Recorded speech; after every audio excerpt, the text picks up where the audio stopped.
Well, we interrupt this so-called recovery for something that's more like reality. This durable turnaround, well, not so durable. In fact, when it comes to durable goods orders, not much ordering going on at all. The appetite for what they call big-ticket items that cover everything from planes to pasta makers caving more than 13% last month. The same month, we learned that pending home sales reversed after hitting a two-year high. The same day, we learned delinquent mortgages were down, but home foreclosures were up in the latest quarter, and that growth was cut to 1.3% in the same quarter. All volatile numbers, to be sure, but they point to problems with a recovery that now is not looking so sure. Especially in a week, we heard 55% of small business owners surveyed say they would not start a small business today, and 69% of manufacturers and other business owners say regulations are killing their businesses today. Add them up to the Republican vice presidential candidate who says it's the U.S. economy that's headed down. Welcome, everybody. I'm Neil Cavuto, and Fox on top of a number two. Back to issue one. Jobs not happening. Paul Ryan making his case on the stump that America has hit a big bump, and it ain't pretty. But the man Republican operatives have reportedly been urging the Romney campaign to get out there and get blasting is here and now talking. Congressman Paul Ryan joining me from Memphis, Tennessee. Congressman, very good to have you. Good to be back with you, Neil. What do you make of these latest numbers? I know you've been talking about weakness in the economy, but prior to the data today, Congressman, we've been seeing a pickup in consumer sentiment. We've obviously, markets tend to go all over the map, but month over month, we've been seeing a pickup in the markets and investor confidence as well. What did this signal? We've been seeing slow growth, and now we see that it's even slower. Look, a downward revision from 1.7 to 1.3, that's a pretty big drop. I mean, the drop in durable goods is just an enormous drop. Look, Neil, this is not what a real recovery looks like. And as you just mentioned from the survey of businesses and manufacturers, they see more clouds on the horizon. It's because of the president's failed policies. Look, Mitt Romney and I are proposing very specific pro-growth solutions to get real growth back in this economy. There is no reason why we can't get this economy growing at its potential and get people back to work. That's why we're proposing pro-growth tax reforms, lower tax rates across the board. That gives us more take-home pay. That gives businesses an incentive to hire because they're keeping more of what they earn. Regulatory reform, which is a cloud of uncertainty, a hidden tax on businesses. We've offered a specific energy policy to unleash American energy, to be energy independent in North America by 2020. Job training reform, more trade agreements to promote trade, and get the fiscal house in order. We've put out specific plans on how to prevent a debt crisis, how to reform entitlements, how to cut spending, how to get growth, how to grow the economy and get people back to work. That's the choice we're offering the country. We can either do 4 more years of these kinds of policies, which are producing these pitiful results, or we can get back to real growth, get people back to work, get back to that society of upper mobility. That's what Mitt Romney and I are offering, and we have the specific solutions that we're giving the American people. And in the final analysis, I think they're going to like this choice they have. You know, you mentioned the specific solutions, and I was a little bit confused yesterday, Congressman, when Mitt Romney was talking about the tax cuts he was envisioning, that they wouldn't be as big as you think, that when you factor out, you know, how he would phase out, I guess, exemptions and allowances and deductions, he didn't specify which, that it might not be the big tax cut a lot of folks were looking forward to. Was he trying to brace us for some, you know, bitter news? No, not at all. Look, what we're saying is lower tax rates through a broader base triggers economic growth. That's what we're talking about. And when people ask us about, well, whose tax loopholes are you going to go after, what we've been saying is by closing tax shelters for higher income earners, which is what he's referring to, that allows us to lower tax rates for everybody. Middle income taxpayers get higher take-home pay. Businesses have lower tax rates, which helps them compete globally, which helps them keep more of what they earn on the next dollar they make, which encourages job creation. And so what we're saying is, by denying some of the tax shelters to higher income earners, more of their income is subject to taxation, which means we can lower tax rates on everybody without losing revenue. And in fact, we'll get more revenue because we know this will grow the economy. These kinds of pro-growth tax reforms, Ronald Reagan and Tip O'Neill did it. Bowles Simpson proposes it. We're proposing it. Lower tax rates, broaden the tax base. That is a pro-growth solution to get people back to work. That's what gets you higher take-home pay. That's what lets people in the middle income keep more of what they earn. Under the current code, you send a bunch of your money to Washington, And then if you do what we approve of in Washington, we might let you keep some of it back. That's picking winners and losers. Both parties are guilty of it. But you mentioned Bowles Simpson, sir, and you voted against that. So your critics say... I like that part of Bowles Simpson. Okay, but your critics saying, well, you talk a good game, but you don't deliver the goods. What do you say? No, but here's what people do. If you don't like the plan that someone's put on the table, then put your plan on the table. That's what I've done. I passed a budget through Congress. Mitt Romney's offered a plan. President Obama hasn't done any of that. He disavowed Bowles Simpson and offered no alternatives. What we did is we took what we liked in Bowles Simpson and then added more reforms to it. The reason I didn't support Bowles Simpson is because it didn't address the primary driver of our debt, healthcare programs, healthcare entitlements that are going bankrupt.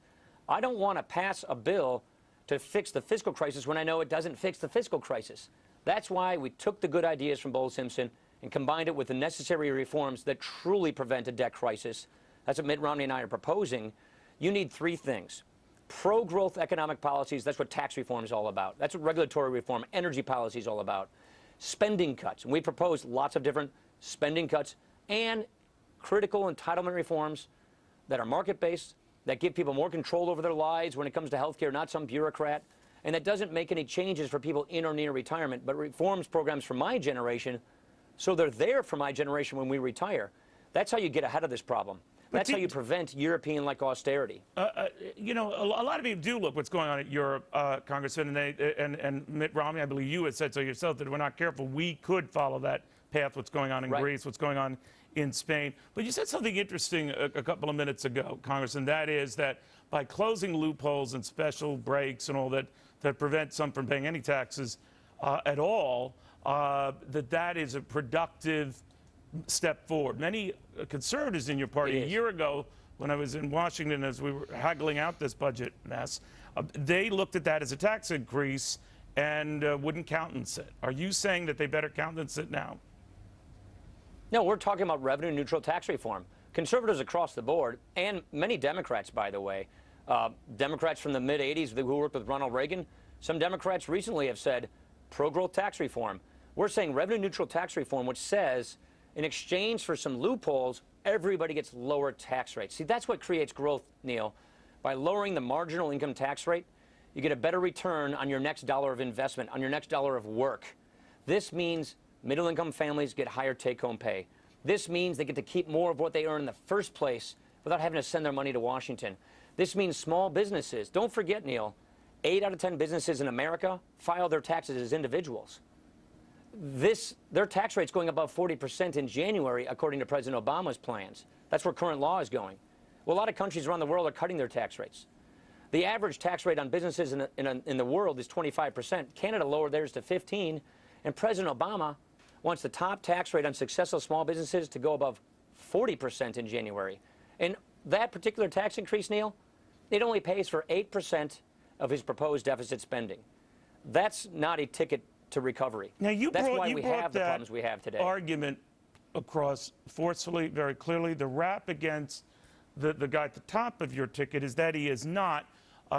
He's very smart, knows what he's doing, et cetera, but he lacks the passion. There are these stories, I'm sure you've heard them, Congressman, that a number of GOP money guys and operatives have been saying, get Ryan out there, get him on the, get him going. Is that true? And is this part of an effort to showcase the passion of the ticket? I do so many TV interviews, Neil. I've done over 100. Here's the deal. I'm doing them with regional. I'm talking to Dayton TV, Cincinnati TV. I'm talking to Richmond TV. I'm talking to, various North Carolina TVs, Wisconsin TV, Colorado Springs yesterday and Fort Collins Well, you mentioned yesterday. Wisconsin. Are you troubled by the Wisconsin polls? And they're just polls, and you always remind me of that. But for a while, it looked like you could take that state, and just a snapshot of the moment, but trailing further in that state.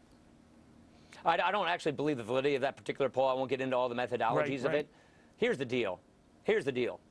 We're going to give the country a choice. The country deserves to have a choice. And the choice we're offering is, do you want the traditional American idea of limited government economic freedom, opportunity, upward mobility, and a government that lives within its means, that embraces the private sector, pro-growth policies to get us out of this malaise, or do you want 4 more years of the same? More crony capitalism, this is nothing more new. Corporate welfare, this more strategy borrowing. is nothing new for you, right? So in other words, we might be thinking this is part of, Paul Ryan Unleashed, but you've always been unleashed, and now we're paying attention. Neil, I've been saying the same thing for years. Okay. Mitt Romney asked me to join this ticket because I am who I am. You know me well enough to know that I'm not trying to be anybody other than who I am. And this is what we're offering the country, a very clear choice of two futures. We already know what Barack Obama's done. We already know about his broken promises. We don't want 4 more years of this. We don't want 4 more years of 1.3% growth. For every person who got a job last month, nearly 4 of them stopped looking for a job. We can do better than this. You know, and we're offering specific pro-growth solutions to get out of this malaise. I'm sorry, Congressman. Switching gears very quickly, I know you have to go to foreign policy. I know you've had now a security briefing, and I obviously don't expect you to reveal the details of that, but, you know, Benjamin Netanyahu, well, you could, by the way, but that's, I guess, separate. But Benjamin Netanyahu was, as you know, at the United Nations today, Congressman, and warning in the starkest terms about how bad this Iran thing is getting. What would be the position of you and Mitt Romney as to how to handle Iran that's different from this administration, short of just going to war? Well, first of all, our policy is to prevent Iran from getting a nuclear weapons capability. The best way to prevent war is to be resolved, is to have peace through strength, is not to gut your military, which is what the president is doing. We pushed for these sanctions 3 years ago that are just now coming into place only because of bipartisan opposition to the Obama position. President Obama tried to backslide on these sanctions, fought us for years in Congress. We finally got them in place. They're beginning to work. And I also don't think the president is speaking with credibility when he talks about all options being on the table, because his administration sends mixed signals on this front. And therefore, we're not seen as credible. I fear that the result of the Obama foreign policy is to project weakness, complicity, moral equivocation abroad. And look at the results. Iran is 4 years closer toward a nuclear weapon. We said Bashar Assad needs to go a year ago, just after we called him a reformer, and he slaughtered 20,000 of his people with Russian weapons, and we're letting Russia, you know, basically veto our resolutions at the Security Council. So this is not going well for us. We're seeing our flags being burned around the world, and I would argue this is a large part of because we look weak. We won't be like that. The Romney foreign policy will be a peace through strength foreign policy.